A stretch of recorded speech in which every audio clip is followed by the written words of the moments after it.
Mr. Vice Chair. Mr. Vice Chair.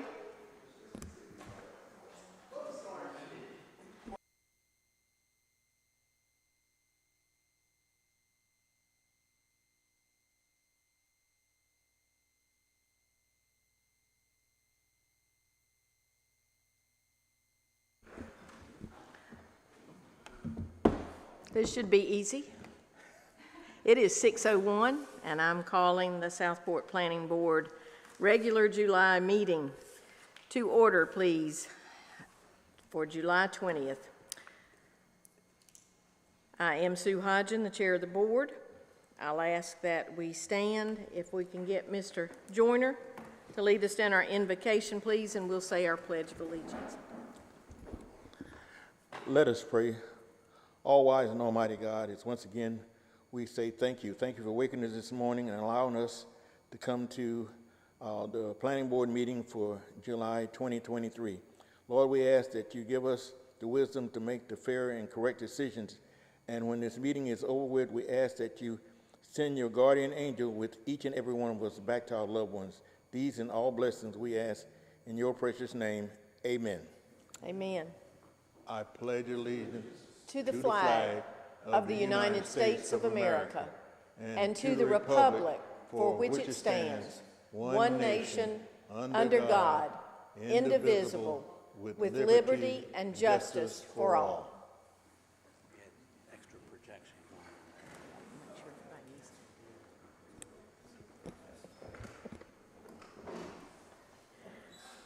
I'll note for the record we have a full board here tonight, no absences. Members were issued the minutes of the June 15th meeting in advance of this meeting. Are there any changes or corrections?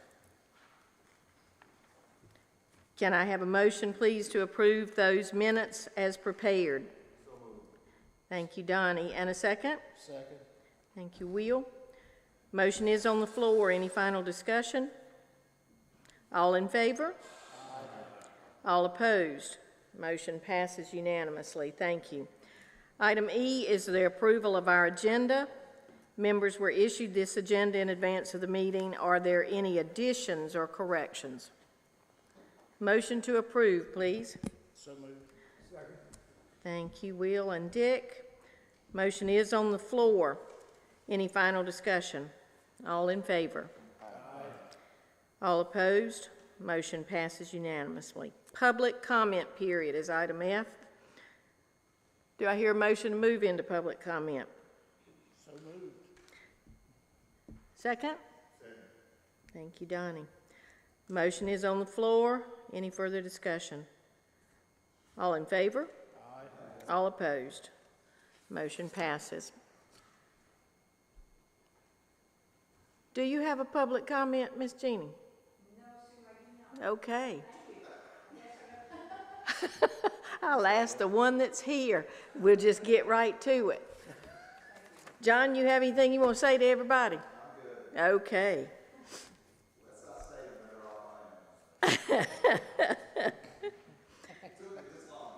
Okay. All right. Seeing there are no comments to be made, do I hear a motion to end the public comment period? So moved. Second. Thank you. Motion is on the floor. Any further discussion? All in favor? Aye. Any opposed? Motion passes unanimously.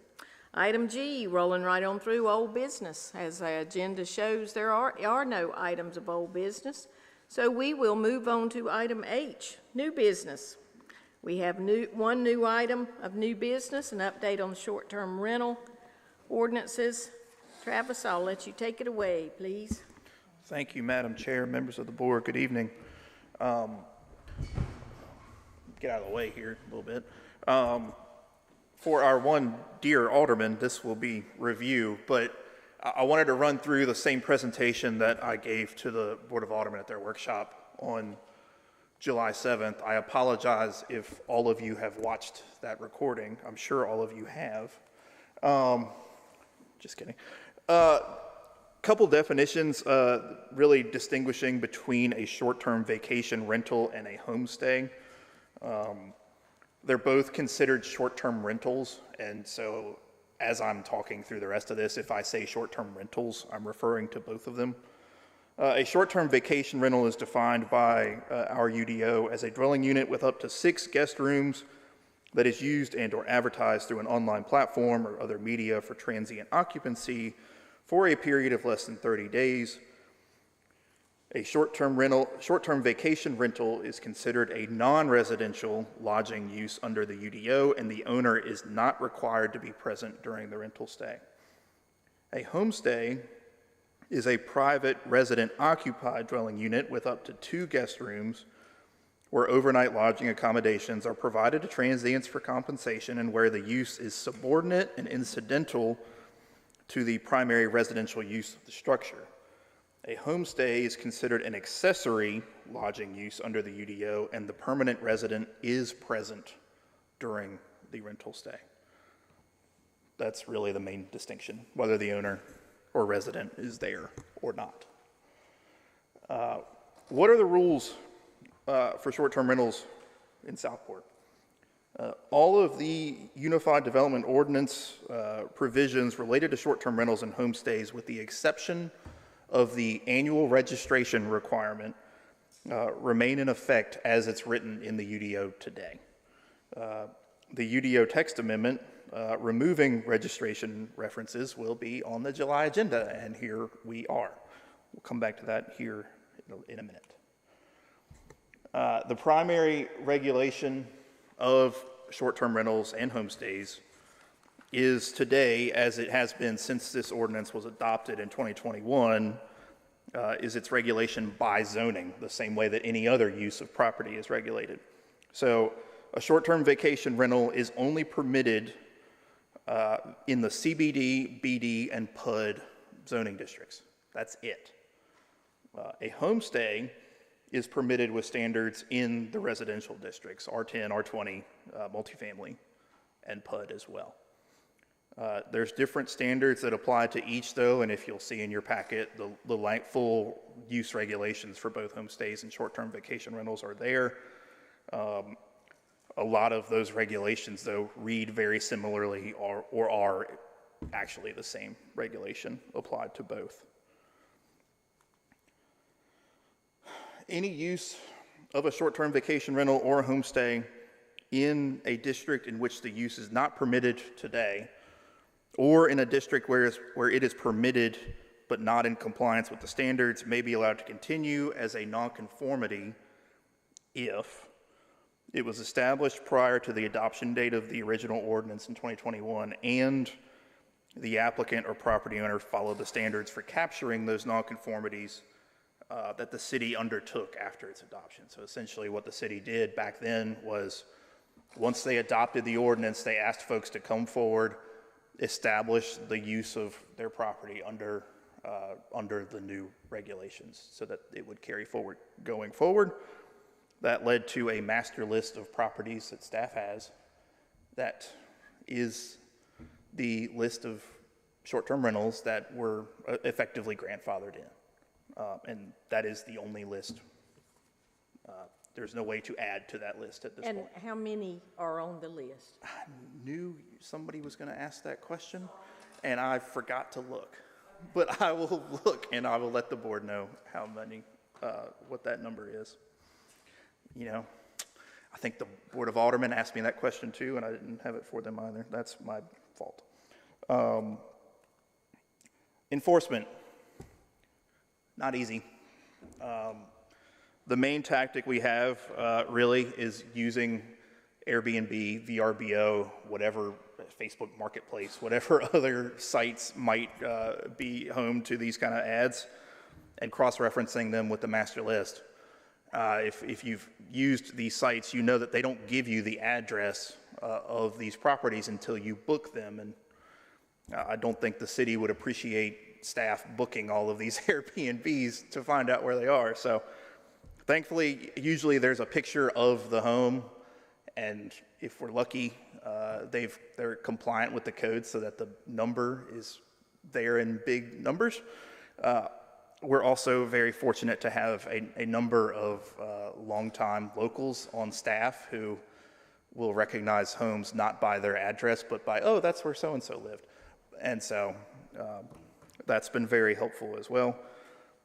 We can also use room occupancy tax filings to cross-reference with the master list, but what's interesting is that if you have a short-term rental through Airbnb or VRBO, you have the option to opt in and let them handle all of your tax filings for you for convenience. And then those companies give us the tax revenue as one lump sum and don't tell us which properties are included in that list.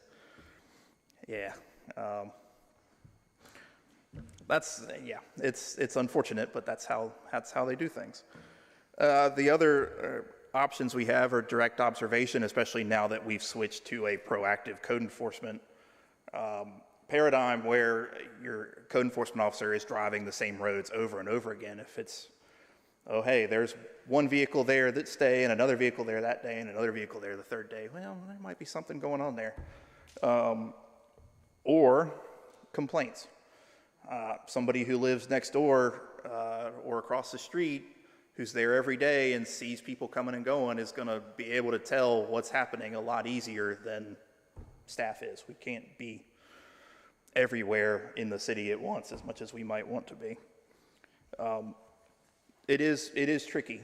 I said this to the board, and I've reached out to a number of different localities at this point and asked them, what are you doing about regulation of short-term rentals? And I either did not get a response or was told, when you figure it out, let us know. There's companies that you can hire that can help to varying degrees of success. It's something that we've looked into in the past that we're going to look into again to see what else is out there. But the UNC School of Government has a planning listserv that's very active, and I would say it's probably at least once a week where somebody has a question about regulating short-term rentals, and the only responses that show up are, oh, we're interested in the answer to this too, and nobody actually providing answers. So that's where we're at. We're doing our best. Even the company that we hired, Alliance, when we asked them, yes. Have there been any cases of non-compliant short-term rentals to date? Not that I'm aware of, no. But I know, well, let me take that back. We provided a list to Alliance a couple weeks ago of ones that we have identified that we could identify where that home was and then cross-referenced it with the master list.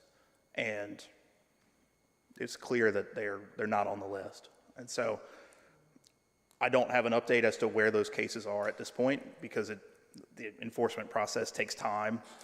There's, you provide the notice of violation and then you have to wait, and you provide a second notice of violation, then you have to wait. But we are running that list, and I'm sure there's been others as well going back, but I couldn't tell you how many.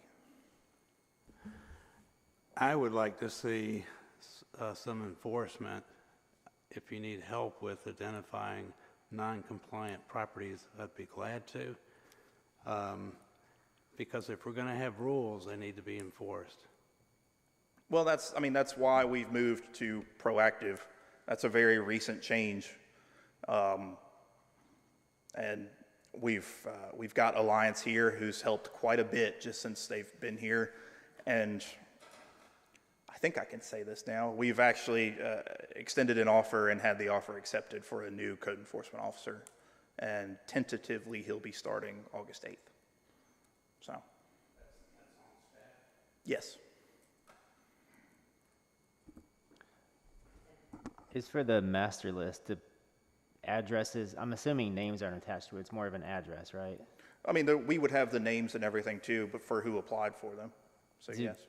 Names or addresses ever drop off the master list? Obviously, you don't add them, but when the property changes hands and such. Well, so the property changing hands does not impact whether or not the use is still valid. it would be allowed to continue just like any other non-conforming use would be. So if I'm operating a commercial business on property that's zoned residential, if I stop that commercial use for a period of more than 180 days, then I can't start it back up down the road. But if I stop it for 90 days and then start it back up, I can do that. So it functions the exact same way. So 180 days is that threshold? That's the threat, yeah, for every use. That's not unique to short-term rentals. Okay. So I must have missed or not been paying attention to the reference to PUDs allowing short-term rentals. Is that a blanket rule that all PUDs allow it, or is that written into the PUD approval? So it's permitted by zoning in PUD. I couldn't tell you what the reasoning was behind it.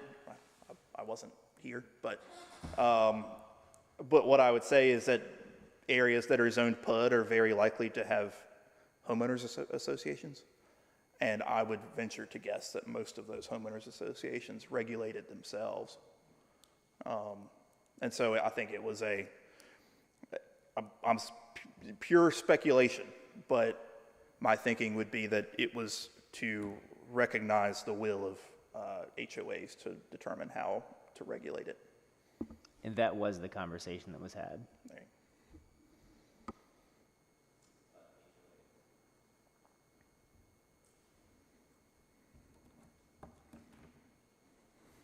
All right. One more thing, just before we dive into the text amendment itself. There was a bill, Senate Bill 667. It stalled in Senate rules like a number of the land use related bills that were in play this session. Didn't make the crossover deadline, but as written, the bill would have, it would have gutted pretty much everything we had with regard to regulation of short-term rentals. It was, if the name of the game this session was preemption of local authority, this was what this was. And so, as is written up there, this is gonna come back. This is where the state's going, clearly. This is, I would put a fair bit of money on this exact bill showing back up in the next session and in the sessions after that. So, something to keep an eye on if you're at all interested in this topic. There's nowhere, I know you've been tracking all this, Travis, so this didn't make crossover, but it wasn't copied and pasted into something that did make it and hidden somewhere else. Not that I've seen. The NC chapter of the American Planning Association has they have a legislative committee. They've been having calls pretty regularly. They have one tomorrow. Okay. I've been doing my best to tune into those, and we haven't identified anywhere in which this language has snuck its way into a bill that is still rolling. That is certainly possible for this topic and for any of the other topics that were out there that didn't make crossover as well. So once they leave, once they vote on the budget bill, we'll be safe for 2 years, basically, because it has to be regular session for bills to be introduced again. Mm-hmm. So we'll be safe for 2 years before we anticipate it popping back up again. Okay. A lot can change in 2 years. So, all right. So the text amendment itself. This is all predicated on the court case Schroeder v. City of Wilmington.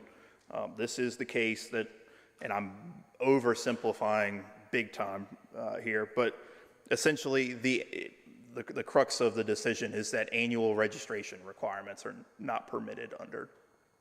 We don't have the statutory authority to do that.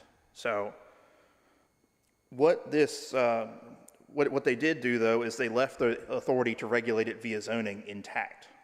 So we still have that power, and in accordance with this decision, the Board of Aldermen voted September of last year to stop enforcing the registration requirement and to refund the money that was brought in via the registration program.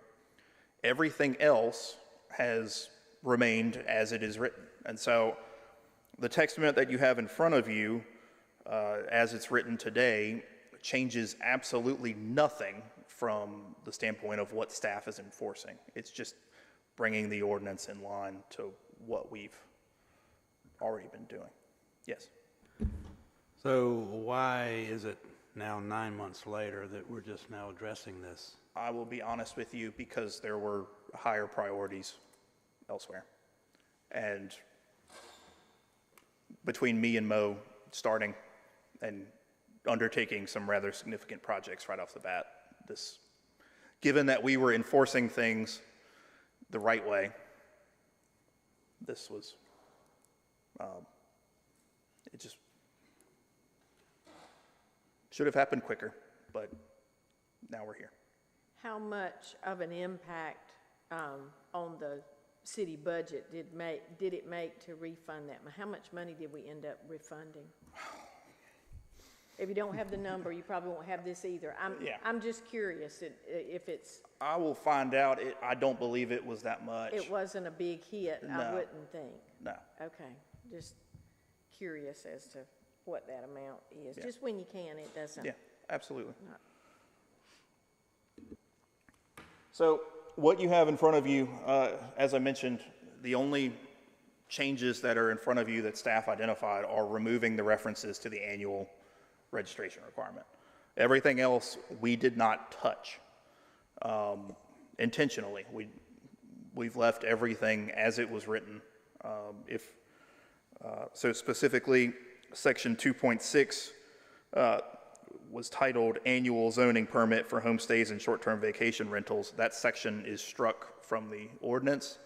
It in no way removes the requirement to obtain a zoning permit prior to establishing one of these uses, just like is the case for any other type of use of property.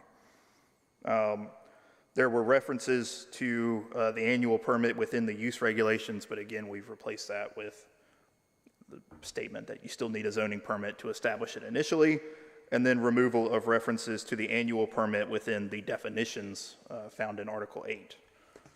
And that is the extent of the ordinance, or of the text amendment. Now, what you have in front of you is the text amendment as presented, and staff would respectfully recommend approval. There is a consistency statement. It's maybe not surprising to the board, but the current land use plan for the city, short-term rentals does not come up as a topic.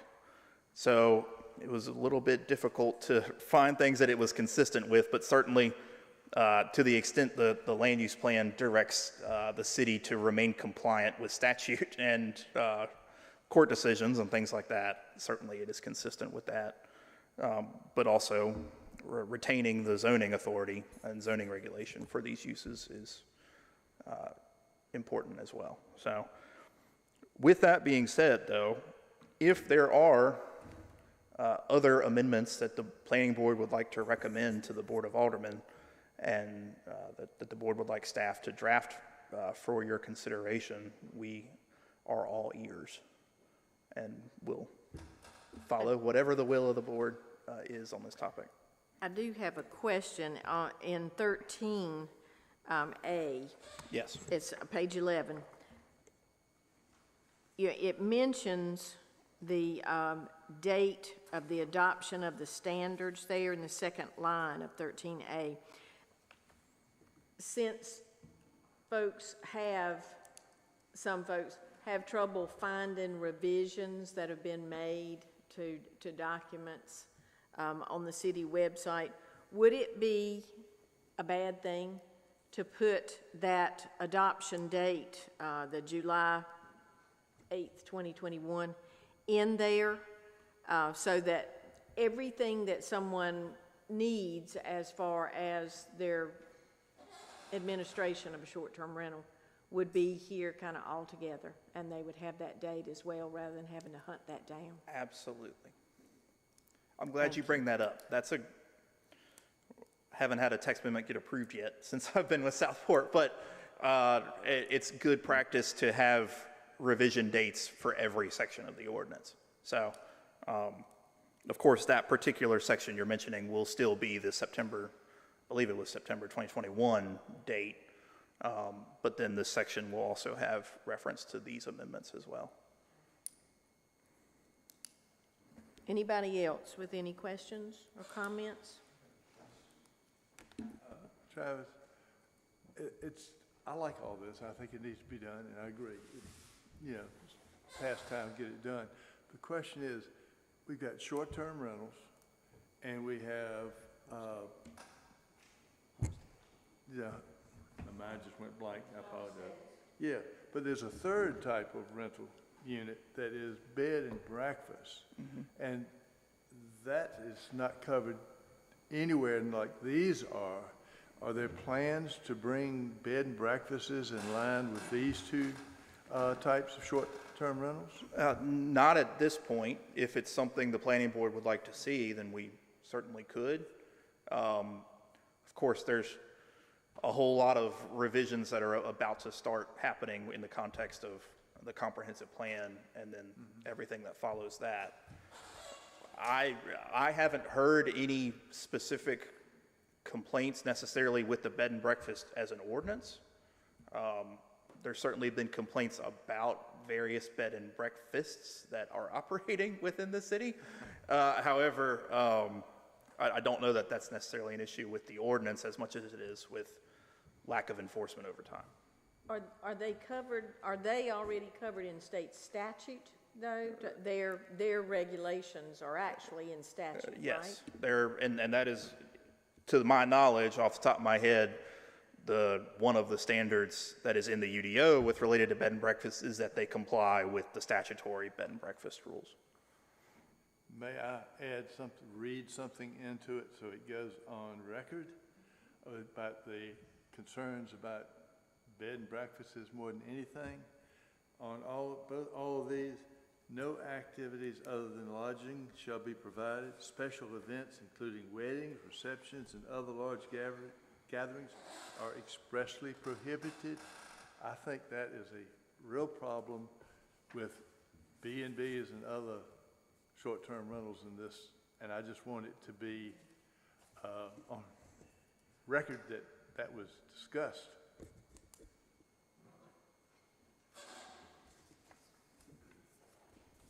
So is that in statute now? Can we find out if that's actually part of the statute? And if it's not, then I think Roy has a very valid point since we know that is happening. We'll find out. Okay. But that brings up a good point that I failed to mention. The other items, if there is a desire for additional changes to homestays and short-term rentals, our ability to go back and capture existing, short-term rentals that existed prior to the 2021 adoption date was accomplished via the annual registration requirement. So any changes you make now, they're not going to be able to be applied retroactively to things that already exist. It's only going to affect new short-term rentals the same way it would if, say, we had standards for, well, we do have standards for mini storage, and then we tightened up the regulations on mini storage. We don't then get to go to the mini storage we have down the street and say, oh, now you got to comply with this. It doesn't work that way. So, but if bed and breakfasts, if it's in statute, that's different. Or made a separate category. Sure. She smiled slyly. Then we could get that inserted in there, Yes. right? Absolutely. Of course, Since if it's it really is a different kind of accommodation. It is. However, any bed and breakfast that was approved via special use permit previously. Okay. Now, if it's approved via special use permit, it likely has conditions on it.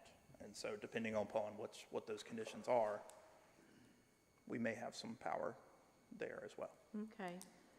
So if y'all could look into that for us. Absolutely. When you have free time, Oh, sure. right? Travis, I have a question. Yeah. I've never been involved with the short-term process. What is the process? If I want to do that, what do they have to do? Well, the first thing they would have to do is approach staff for a zoning permit, the same way you would if you're applying to build an accessory structure in your backyard. It's the same basic thing. They would have to show compliance with all of these standards. At this point, for new short-term rentals, I'll be honest, I haven't myself dealt with a single application for a new short-term rental or a homestay since I've been here. To my knowledge, I don't believe Mo has either. My hope is that that's because we get a lot of calls about them, and the answer is it's not permitted. The short-term vacation rental is not permitted in the residential districts, and very few people want to do a homestay. They're purchasing these residential properties that are for sale, not to live in, but for them to be a short-term rental. And living in the home is not part of the goal. So, but in terms of the process, they would have to apply. They'd have to show compliance with all of the standards that would be applicable on the front end, and then would have to continue to demonstrate compliance with all of the standards that relate to their operation. And the reason I ask, because you mentioned about the occupancy tax, and with Airbnbs, you don't know who's paying it. With the zoning permit, or is there also a zoning compliance permit? Is it the same thing? Yes. Then that being the case, can't you keep track of those? Well, yes, and we would. It's just having the master list is referring to the ones who are effectively grandfathered in. And those are the ones that it's way more difficult to apply things retroactively to. So an example of the Beecham project, that could be a compliant short-term rental with the units they're going to have, correct? Yes, I mean, it's zoned central business district, so their zoning approval is wrapped up in their zoning approval for the site as a whole.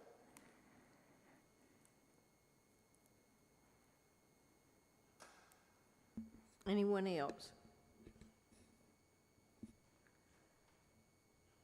So inserting that date, Travis, will that prevent us from going ahead and sending this forward with the addition of that date? The addition of the date, quite honestly, thank you. The addition of the date, quite honestly, that's an administrative change that staff could make without a text amendment. Okay. So, no, that's no issue. If they're, I mean, of course, we're asking or recommending approval, but if the board wants to take a month and review this further, and if there's even a potential for more recommendations, obviously it took 9 months to get here, and so if I'm not here to tell you that we don't want your feedback. That's my point, is if you do want to take time to come up with additional recommendations, we want to hear those. Well, we kind of walked all over this thing for a long time before we put it in place before. I don't know if there's anything else that anyone would like to add, but what's the board's pleasure? Do you want to move on this today, or consider it for a month and bring it back?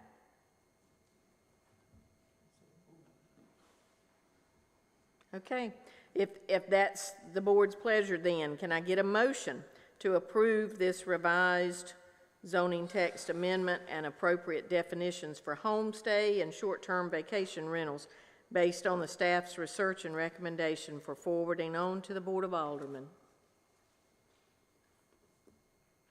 Can I get a motion? Yeah, I make a motion to approve. Thank you, Fred. Second. Thank you, Dick. Motion is on the floor. Any final discussion? All in favor? Aye. All opposed? Motion passes unanimously. And I will need for a member to read that statement of consistency and recommendation. It's page 9 of your packet. Anybody want to take a deep breath? I'll read it. Thank you, Chris. This second paragraph says the City of Southport Board of Aldermen. Is that a typo? Yes, it is. I'm Okay. sorry. No, it's okay.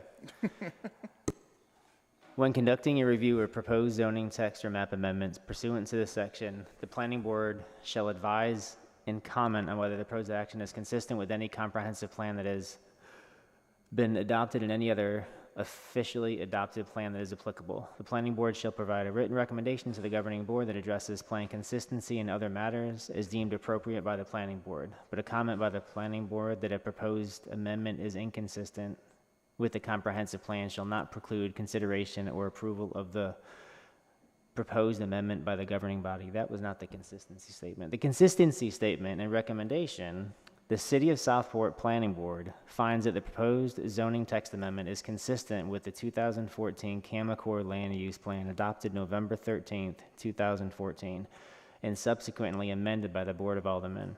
Specifically, the proposed zoning text amendment is consistent with the plan due to its necessity to remain consistent with North Carolina general statutes and its maintenance of regulations that prohibit non-residential uses in residential areas.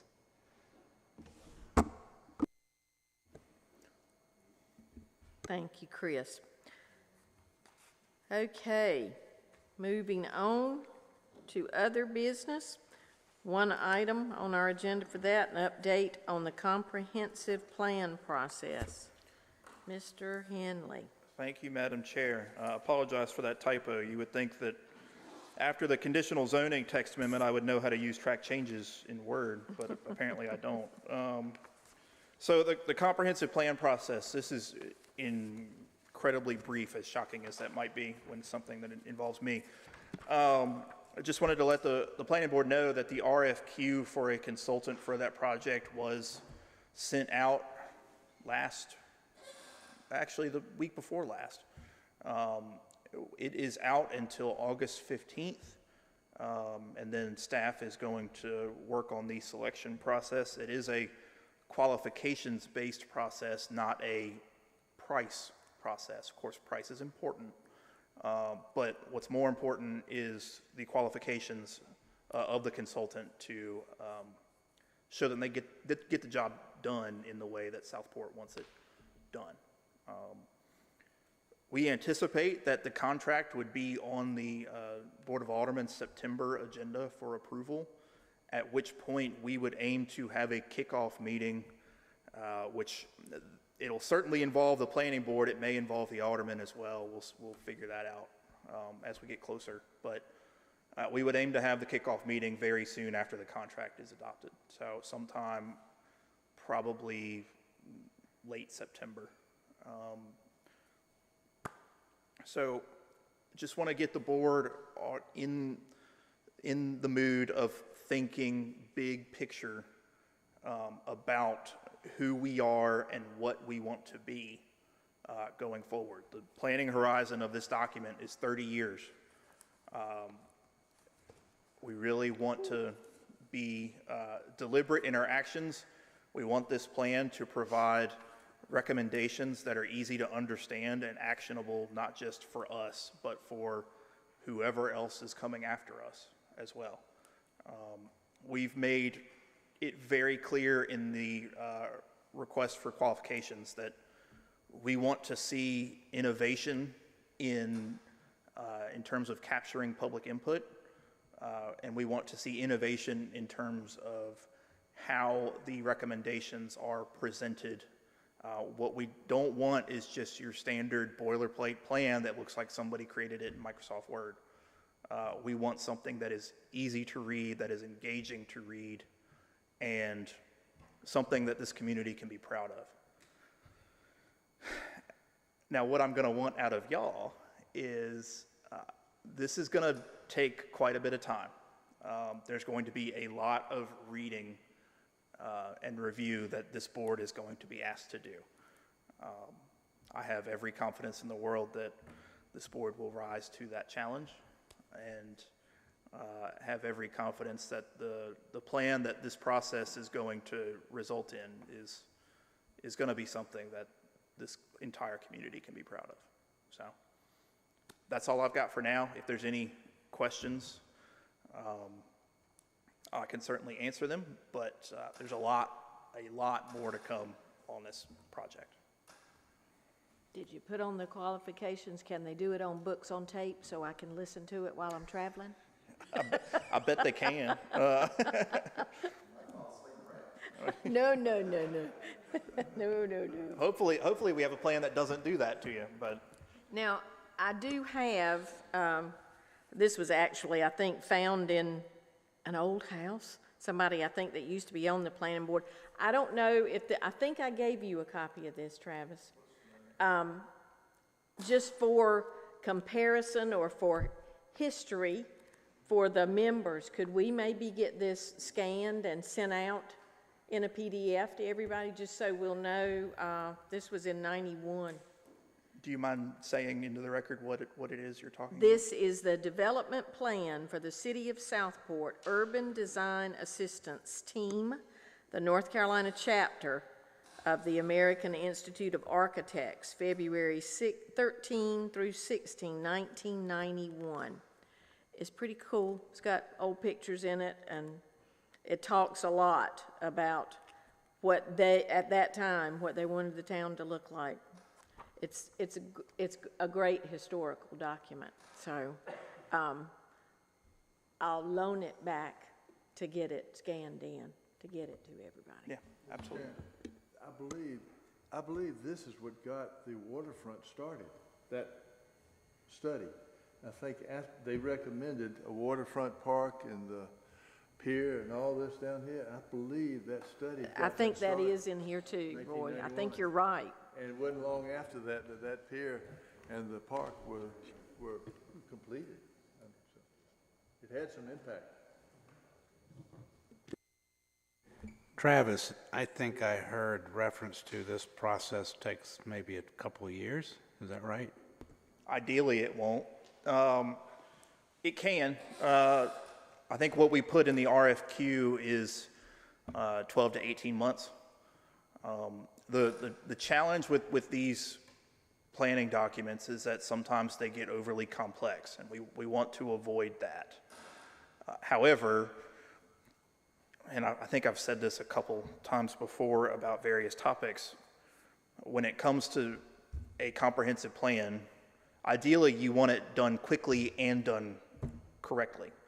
But if you've got to pick one, correctly is way more important than quickly.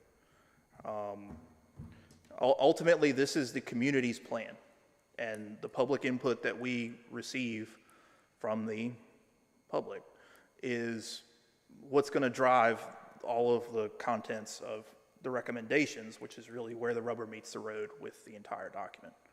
So if it takes longer to capture that input, so be it. I don't think we're going to have any issue capturing the input of the community, though. Ideally, we've got 4,000 residents, and ideally our survey responses are close to, a statistically significant survey is generally over 1,000. I don't see that we'll have any issue getting to 1,000. The bigger challenge is probably going to be distinguishing who the plan is for and who it isn't for, because the Southport mailing address goes a lot further than our boundaries do.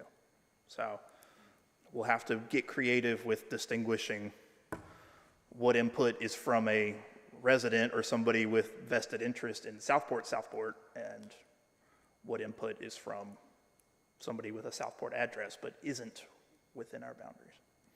Not to say that their input isn't valuable. It's just valuable in different ways.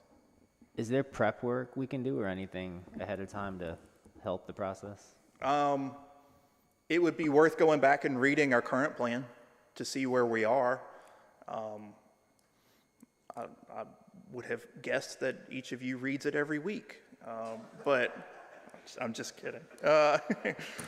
But going back and taking the time to read it and understanding, not just what the recommendations are, what we have right now is a CAMA plan. That plan is ultimately designed to check the boxes that CAMA requires us to check, and not really much else.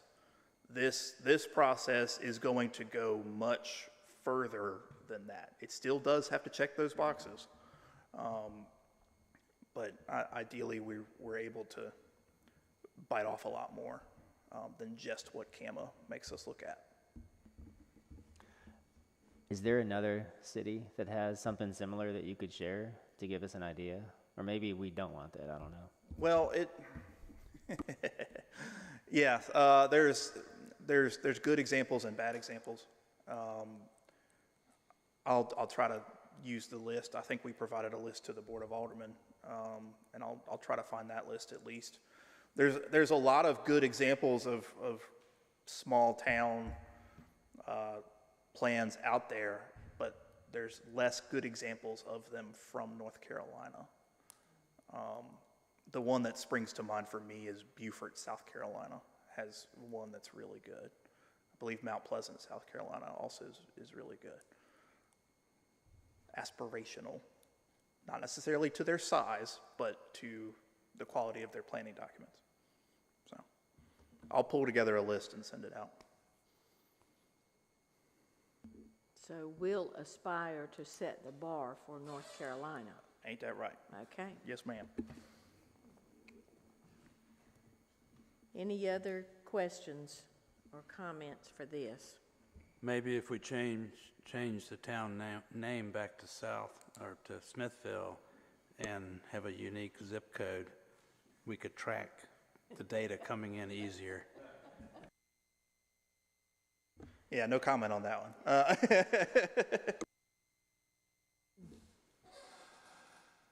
Okay, thank you, Travis.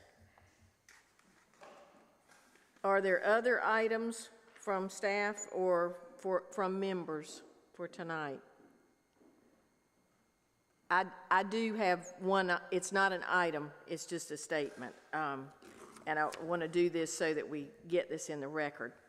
Our roles with the planning board can make for bumpy rides.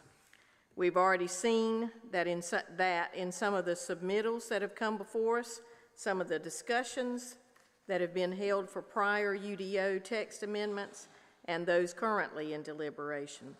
I don't see our ride getting any less bumpy over the next many months. Already there have been comments during a recent public hearing and then at last week's Alderman's meeting that city staff and the planning board should not be looking at any changes to the UDO before the completion of the comp plan revision, a process that we've just heard might take 18 months. Here's my take. The UDO is a living, static document that should be continuously reviewed and revised as items are identified. Now, I'm only speaking for myself, not our full board, when I say, why wouldn't we move ahead with discussion about and action on items in the UDO that could strengthen our town's stances?